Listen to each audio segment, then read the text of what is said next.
سب سے بڑا حوالہ فتاوی رضویہ شریف سے ہی میں دوں گا، اور یہ جلد نمبر 23 ہے میرے پاس، کہ آپ نے تو وہاں پر بیان کر دیا اعلیٰ حضرت فاضل بریلوی رحمہ اللہ تعالیٰ کا یا نام لینا چھوڑ دیں یا پھر ان کی تعلیمات پر عمل کریں۔ اور مجھے فتاوی رضویہ کا حوالہ دینے والے یہ بتائیں اعلیٰ حضرت کا زیادہ قریب میں ہوں یا یہ حوالہ دینے والے ہیں؟ اور آپ کو اس کا جواب دینا پڑے گا، آپ پر لازم ہے، چونکہ آپ نے عوام اہل سنت کو اس اضطرابی کیفیت میں مبتلا کیا ہے مرکز اہل سنت میں بیٹھ کے، ممبر پر بیٹھ کر، تو آپ کو اس کی وضاحت کرنی پڑے گی۔ ان سوال کرنے والوں سے یہ پوچھیں کہ کیا میں نے یہ کہا ہے کہ محرم میں یا 10 محرم کو شادی کرنا منع ہے؟ کیا میں نے یہ کہا ہے؟ جب نہیں کہا تو اعتراض کس بات پہ ہے؟ میں نے یہ نہیں کہا کہ منع ہے، میں نے یہ کہا کہ ادب کے خلاف ہے، کہ اس دن آل رسول پر جو ظلم ہوا، نسبت قرابت، حضور صلی اللہ علیہ وسلم کی قرابت کا ادب کرتے ہوئے، ان پر آنے والی تکلیف کا خیال کرتے ہوئے اس دن خوشی کی تقریب نہیں کرنی چاہیے۔ میں نے یہ نہیں کہا کہ شرعاً منع ہے، یا تو کوئی بتائے کہ میں نے کہیں کہا ہو۔ اور یہ بات میں آج سے کتنے برس پہلے شام کربلا میں والد صاحب کی کتاب پہ فٹ نوٹ کے طور پر لکھ چکا ہوں۔ میں نے کہا ہو کہ اچھا جی، جن صاحب نے سوال کر رہے ہیں ان کی والدہ کا جنازہ رکھا ہو تو میں پوچھوں گا نکاح کرنا اس وقت جائز ہے یا نہیں؟ میں نے کب کہا کہ منع ہے؟ اس وقت بھی تو ہے، کیوں نہیں کرتے؟ اس وقت گھر میں آپ کے 10 جنازے رکھے ہوں، کوئی نکاح کرنا چاہے تو کیا شرعاً منع ہے؟ نہیں۔ تو میری بات کو سمجھے، میں نے یہ کہا ہے کہ اس وقت نسبت رسول کی وجہ سے، ان کی قرابت کی وجہ سے ادب اور محبت عقیدت کا تقاضا، تاکہ یہ تاثر نہ جائے کہ ان پر اس دن تکلیف آئی اور ہم خوشی منا رہے ہیں۔ یہ ادب ہے، یہ میں نے نہیں کہا کہ شرعاً منع ہے۔ کوئی صاحب یہ لفظ دکھا دیں تو بات کریں۔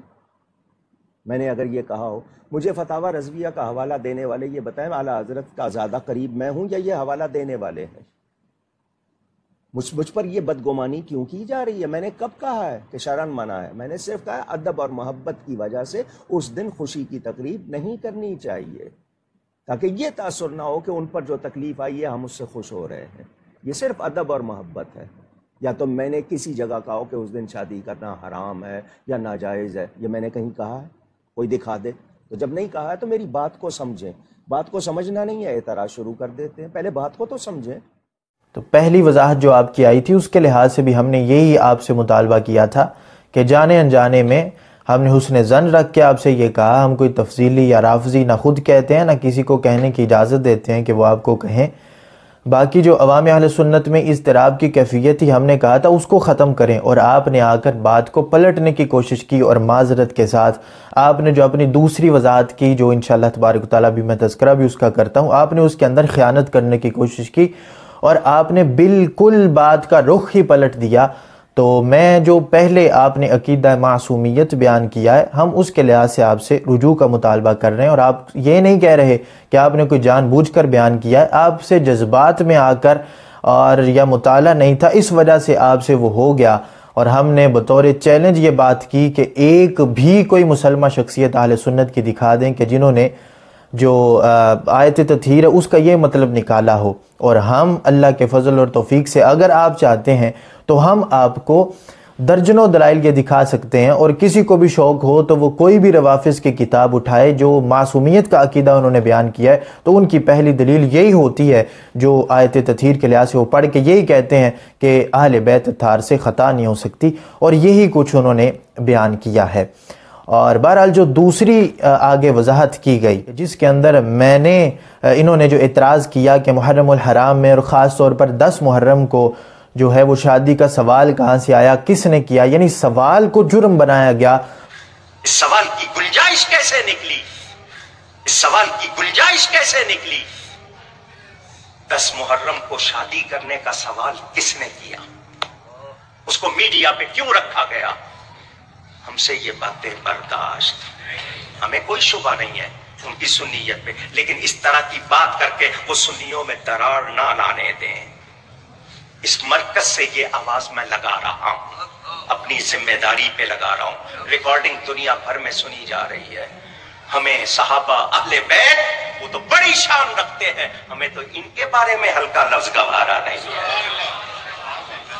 سن رہے ہو؟ سن رہے ہو؟ ہم اس وقت تک عزت کریں گے جب تم عزت کرو گے۔ تمہارے منہ سے ایسے لفظ نکلیں گے تو پھر اس میں مسئلہ ہو جائے گا۔ اس سوال کی گنجائش کیسے نکلی؟ اس سوال کی گنجائش کیسے نکلی؟ تو ہم نے کہا کہ اگر آپ سوال کو جرم بناتے ہیں تو یہ سوال اور یہ جرم تو اعلیٰ حضرت فاضل بریلوی رحمہ اللہ تعالیٰ تک بھی جاتا ہے. اعلیٰ حضرت سے بھی سوال ہوئے اور اعلیٰ حضرت رحمہ اللہ تعالیٰ نے بھی اس کے جوابات دیے ہیں. یہ ایک شرعی مسئلہ ہے جو کہ شرعی مسئلہ پوچھا گیا دعوت اسلامی کے لحاظ سے. میں انشاءاللہ تبارک و تعالیٰ وہ آخر کے اندر کلپ بھی لگا دوں گا کہ دعوت اسلامی کا اس کے بارے میں کیا موقف ہے. تو آپ نے جو سوال کو جرم بنایا ہم نے اس کے لحاظ سے وضاحت رکھی کہ سوال کرنا کوئی جرم نہیں ہے. ہم نے یہ کب کہا ہے کہ کوئی بھی بندہ اٹھ کے 10 کو ہی شادی کرے یا محرم کے اندر ہی شادی کرے؟ ہم نے یہ کب جو ہے وہ اپنے کسی بھی گفتگو کے اندر ایسا کچھ کہا ہے؟ تو آپ نے تو بات ہی پلٹ کے رکھ دی اور آپ نے ساری بات یہ کر دی کہ جی 10 محرم کو جو ہے وہ اتنا بڑا سانحہ ہوا ہے تو یہ کرنا چاہیے وہ کرنا چاہیے. اس طرح کی آپ نے گفتگو کرنا شروع کر دی جبکہ بات ہے ہی نہیں تھی یہ، بلکہ موضوع کچھ اور تھا اور آپ نے بعد میں موضوع کچھ اور بنا کر آگے کیچڑ اچھالنے کی کوشش کی اور آپ نے یہاں تک بھی کہہ دیا کہ اعلیٰ حضرت فاضل بریلوی رحمہ اللہ تعالیٰ کہ تم زیادہ قریب ہو یا میں زیادہ قریب ہوں. تو میں یہ کہنا چاہتا ہوں کہ آپ اعلیٰ حضرت فاضل بریلوی رحمہ اللہ تعالیٰ کہ اگر خود کو زیادہ قریب سمجھتے ہیں تو آپ کو زیادہ ان کی تعلیمات پر عمل کرنا چاہیے تھا. آپ کہاں سے ان کی تعلیمات سے روگردانی آپ نے کرنا شروع کر دی. اور میں نے اعلیٰ حضرت فاضل بریلوی رحمہ اللہ تعالیٰ کا یہ فتاویٰ جب پیش کیا تو اس کے مقابلے میں آپ نے مجھے یہ کہا تو میں الزاماً آپ کو اس کا جواب یہ بھی دے سکتا ہوں کہ امام حسین رضی اللہ تعالی عنہ کے زیادہ قریب آپ ہیں یا میں ہوں، اور وہ گھرانہ اسی گھرانے سے اللہ کی فضل اور توفیق سے ہم بھی ہیں.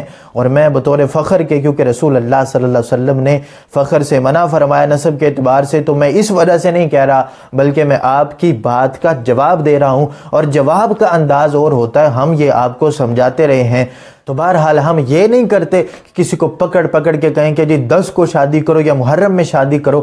ہم نے یہ ہرگز کوئی ایسی بات نہیں کی، بلکہ آپ نے جن 2 شخصیات پر حملہ آور ہونے کی کوشش کی آپ کو کوئی خیال کرنا چاہیے تھا کہ وہ 2 شخصیات کے جو ہر محاذ پر اہل سنت کے لیے پہرا دیتے ہوئے نظر آتے ہیں، ایک علمی میدان میں اور ایک عملی میدان میں امیر دعوت اسلامی کے لحاظ سے، اور دوسرے کنز العلماء ڈاکٹر اشرف آصف جلالی حفظ اللہ تعالیٰ کے لحاظ سے. آپ نے دونوں شخصیات پر حملہ آور ہونے کی کوشش کی اور اغیار کو آپ نے راستہ دینے کی کوشش کی. کون ہیں ایسی شخصیات؟ یہ 2 شخصیات ہیں. کوئی جو ہے وہ صرف سیاست میں مگن ہو کے رہ گیا، کوئی کسی جگہ پر، کوئی کسی جگہ پر، کوئی کسی کے پیسے کھا کر بولنے کے لحاظ سے معذور ہو چکا ہے. یہ 2 شخصیات ہیں جو ایک کے غیر سیاسی ہیں اور دوسری سیاسی ہونے کے اعتبار سے بھی وہ ہر محاذ پر آگے آ کے علمی میدان میں اغیار کو جواب دیتے ہیں اور ان کے دانت کھٹے کرتے ہیں. اور دوسری طرف عملی میدان کے اندر امیر دعوت اسلامی، امیر اہل سنت الیاس عطار قادری رضوی دامت برکاتہم العالیہ، اور آپ نے دونوں شخصیات پر حملہ کیا اور حملہ آور ہونے کی آپ نے کوشش کی. اور بات کوئی بھی نہیں تھی، ایک وہ کہ جس کی وضاحتیں آ چکی اور دوسری وہ کہ جو جرم بنتا ہی نہیں ہے. آپ نے سوال کو جرم بنایا تو کیسا عالم ہے وہ کہ جو سوال کو جرم بنائے، سوال کرنے پر پابندیاں لگائے؟ تو ایسا کوئی غیر شرعی سوال نہیں ہوا تھا. وہ صرف سوال یہ ہوا تھا کہ میں نے جو ہے وہ کو دن جو ہے وہ اپنے بچوں کے رکھ دیے ہیں. اور بعد میں ہم نے دیکھا، کیونکہ آج کل علمی میدان میں تو ویسے ہی آپ سمجھتے ہیں کہ کس طرح لوگ پیچھے ہوتے جا رہے ہیں اسلام کے لحاظ سے، تو جو دوسرے دن ہے، دوسری تاریخ ہے عیسوی کے اعتبار سے، اس تاریخ کا انتخاب کیا گیا. اور پھر جب ہجری تاریخ دیکھی گئی تو وہ محرم کے لحاظ سے بن رہی تھی. تو اس اعتبار سے انہوں نے سوال پوچھا کہ اب محرم کے اندر جو ہے وہ بائی چانس اگر یہ تاریخ آ رہی ہے تو اب ہمیں کیا کرنا چاہیے. تو اس کا جواب دیتے ہوئے انہوں نے کہا، اور پھر ایک دوسری جگہ پر دعوت اسلامی کے ایک مفتی صاحب جو ہیں انہوں نے بھی اس کی وضاحت کرتے ہوئے کہا کہ ہم یہ کسی کو زبردستی پکڑ کے نہیں کہتے، بلکہ ہم یہ کہتے ہیں کہ جواز ہے. اور وہی اعلیٰ حضرت فاضل بریلوی رحمہ اللہ تعالیٰ نے جواز کا قول کیا اور آپ نے بات کو بالکل پلٹ کے رکھ دیا. بات کیا تھی اور کہاں سے کہاں لے گئے. تو اللہ تبارک و تعالیٰ سمجھنے کی توفیق عطا فرمائے. ہمارا آج بھی آپ سے ایک ہی مطالبہ ہے اور وہ یہ ہے کہ آپ نے جانے میں عقیدہ معصومیت بیان کر دیا جو کہ روافض کا عقیدہ ہے. اور آپ نے اگر کسی اور جگہ پر بیٹھ کر یہ بات کی ہوتی، اپنے گھر میں بیٹھ کر بات کی ہوتی، تو ہم پھر آپ کو کچھ نہ کہتے. آپ جانتے اور آپ کے گھر والے جانتے. آپ نے مرکز اہل سنت میں عوام اہل سنت کو گمراہ کرنے کی کوشش کی. اس وجہ سے ہمیں ان کو آ کر یہ مسئلہ بتانا پڑا کہ مسئلہ ایسے نہیں، مسئلہ ایسے ہے. تو اس وجہ سے ہمیں یہ ساری وضاحت رکھنے کی ضرورت پڑی. اللہ تبارک و تعالیٰ آپ کو پہلے خود رجوع کریں، بعد میں کسی اور کو کہیں. تو سب سے پہلے آپ کو رجوع کرنے کی توفیق عطا فرمائے اللہ تبارک و تعالیٰ، عمل کی توفیق عطا فرمائے. وما توفیقی الا باللہ. جی ہمارا سوال یہ ہے کہ محرم الحرام کے مہینے میں بعض حضرات یہ کہتے ہیں کہ شادیاں نہیں کرنی چاہیے اور دنیاوی معاملات ہو یا شرعی کوئی ایسے معاملات ہو محرم کے بعد کریں یا سفر کے مہینے میں جو ہے نا ایسا نہیں کرنا چاہیے. تو اس سلسلے میں ذرا سے جو ہے نا یہ امت کی مفتی صاحب، ماہ محرم میں شاپنگ نہیں کرنی چاہیے یا شادی نہیں کرنی چاہیے، اس طرح کی جو بعض لوگ سفر کے لیے کہتے ہیں بعض محرم میں، کیا فرماتے ہیں؟ ایسا کچھ ہے شریعت؟ دیکھیں، جہاں تک شادی کا معاملہ ہے تو مدنی مذاکرے کے اندر بھی اور دارالفتہ اہل سنت کے سلسلوں کے اندر بھی، اور اس کے علاوہ خود دارالفتہ اہل سنت کے فتاویٰ میں بھی تفصیل کے ساتھ اس بات کو بیان کیا گیا ہے کہ شادی کرنا کسی دن بھی منع نہیں ہے. یعنی چاہے وہ محرم کا مہینہ ہو، چاہے وہ سفر کا مہینہ ہو، یا کوئی بھی مہینہ ہو، اس میں نکاح کیا جا سکتا ہے، شادی کی جا سکتی ہے. کوئی اس کے اندر حرج نہیں ہے اور کوئی اس سے نحوست، کوئی اس سے پریشانی نہیں آتی. البتہ اب جیسے مثال کے طور پر 10 محرم کا دن ہے یا 9 محرم کا دن ہے، تو اب چونکہ اس میں ایک ایسا واقعہ پیش آیا کہ جو دل دکھانے والا واقعہ، دل دہلا دینے والا واقعہ پیش آیا، اور ہمیں اس بات کا حکم تو ہے کہ ہم غم نہیں منائیں گے، کہ غم منانے سے ہمیں منع کیا گیا، لیکن چونکہ ایک ایسا واقعہ ہے کہ جب بھی اس کو پڑھا جاتا ہے، سنا جاتا ہے، تو دل غمگین ہوتا ہے، دل میں غم آتا ہے. ہمیں لانا منع ہے لیکن دل میں غم تو آئے گا. ظاہر سی بات ہے کہ نواسہ رسول صلی اللہ تعالیٰ علیہ وسلم رضی اللہ تعالیٰ عنہ کے ساتھ ایسا معاملہ پیش آیا. اب اس دن اگر بالخصوص خاص طور پہ کوئی اس دن شادی کرے گا، کوئی اس دن نکاح کرے گا، تو لوگ اس سے متنفر ہوں گے کہ اس نے اس دن خوشی منائی ہے، اس دن خاص طور پہ اس نے شادی کی ہے. تو لوگ کہیں گے کہ کیا یہ نعوذ باللہ نبی کریم صلی اللہ تعالیٰ علیہ وسلم کے نواسے کے ساتھ بغض رکھتا ہے، عداوت رکھتا ہے کہ ان کی بدگمانی آ سکتی ہے، اس نے اس طرح کا معاملہ کیا، تو ان کے دلوں کے اندر بدگمانی پیدا ہوگی. تو لہذا شادی کرنا جائز ہے، اس دن بھی کرے گا، جائز ہوگا، نکاح جائز ہوگا، لیکن چونکہ تنفیر پیدا ہو رہی ہے، لوگ متنفر ہوں گے، تو اس سے گریز کریں. ٹھیک ہے، بہت اچھی. ایسا معاملہ پیش آیا ہے کہ اگر اس پر آپ اس طرح کی اس وقت نکاح کر رہے ہیں، اگرچہ کہ آپ کی نیت نہیں ہے یہ، لیکن آپ کریں گے تو ظاہر سی بات ہے کہ اس سے لوگ بدگمان ہوں گے کہ اس دن اس طرح کا معاملہ کیوں کر رہا ہے.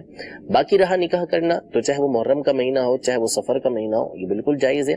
سفر کے مہینے کے حوالے سے تو بالخصوص حدیث پاک کے اندر فرمایا کہ لا سفرہ، سفر کے اندر کوئی برائی، کوئی خرابی نازل نہیں ہوتی، جیسا کہ مشرکین کا، اہل جاہلیت کا عقیدہ تھا. ان کا اعتقاد تھا کہ سفر میں برائی نازل ہوتی ہے، تو اس کی تو تردید حدیث پاک کے اندر کر دی کہ ایسی کوئی برائی سفر کے اندر، ایسی کوئی بلا جو ہے وہ نازل نہیں ہوتی.